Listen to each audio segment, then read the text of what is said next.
I help John Lee butcher about every year. Lived across the street in Delsey. Oh, is that right?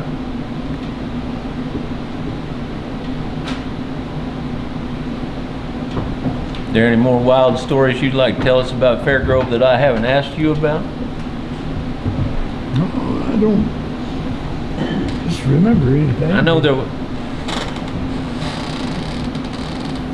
Lots of things happened, but it's a long time ago. You think Fairgrove was a good place to grow up in? The best. The best? You came back here and lived even after you'd gone somewhere else. You stayed in Fairgrove a long time. Yeah, I lived out the old home place on the farm, and I lived up there where Tom lived. Then got this place out here on the river. I was out there several years. We had a hard time of getting through the droughts back in '53 and '4. Probably cut down a few trees and let the cattle eat leaves. No, I didn't do that. Some people did. We bought silage down the other side of Buffalo. Okay. Had pretty good feed. feed. Loaded in their trucks, and we hauled it home filled their silos. You always had a place for them to water. Did you live close enough to water? Well, I had a water tank at the barn and in the river down there. Okay. I had a good spring over there. Where Charlie McCall lived. Mm-hmm. And across the road from him was a good spring. Grasshoppers were bad those years too. What'd you do to fight grasshoppers? Spray them. One time I was going over to spray a field of corn. I had to spray around the tractor. Looked down there at that spring, about an acre and a half around that spring was green. But that day it was yellow. Well, I drove the tractor down there and it was grasshoppers. I started around and sprayed them. And they was actually stick on the ground, tractor tar and spin on them grasshoppers. Then finally it started raining. Yeah. About the mid-50s. Well, 53 and 4 was the dry, really dry years. Joe and Beatty and me would get her milking done at night and take off to Coffeyville, Kansas, get a load of alfalfa and be back in time to milk. Baled alfalfa. Yep. We bought quite a bit of hay out there. We bought prairie hay up around Sedalia.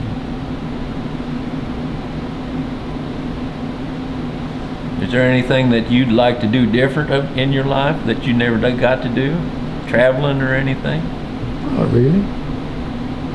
You've lived it the way you wanted to live it? Pretty much. I wasn't as industrious as my brothers. Yeah? I hunted and fished a lot. You had a good time? Yeah. Just barely make a living. I've kind of done the same thing. I've had a good time. Always lived pretty good and drove a pretty good car and rode a good motorcycle. When did you quit riding a motorcycle? Oh, a year and a half ago. My eyes got bad. I couldn't see things I'd like to. You can hit a chug hole in the road and wreck a motorcycle with a big rock. Yeah. Well, you never did wreck one, I guess. Yeah. I never wrecked a motorcycle bad. Went over the hill out here at North Plymouth Tar. Started down that hill. Claude Goodman's on behind me. Uh-huh. And the motor locked up on that bike. And he come up on my back and I just laid her down and bailed off. And we rolled down that road a ways. The bike went half a quarter down the road sliding. The motor got hot and locked up. Yeah. There's a pump up on top of the tank there. You're supposed to pump some oil to the upper end. Keep it lubed up. I didn't do that, and the motor seized up. We really followed up. Did you do your own mechanic work, or did you take it to somebody in Fairgrove? I done most of it.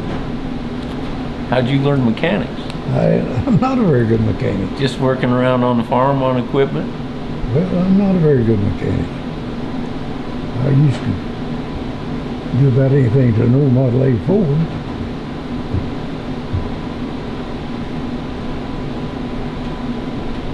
Yeah, I worked for John Deere. I sold John Deere equipment for about 10 years. That's right.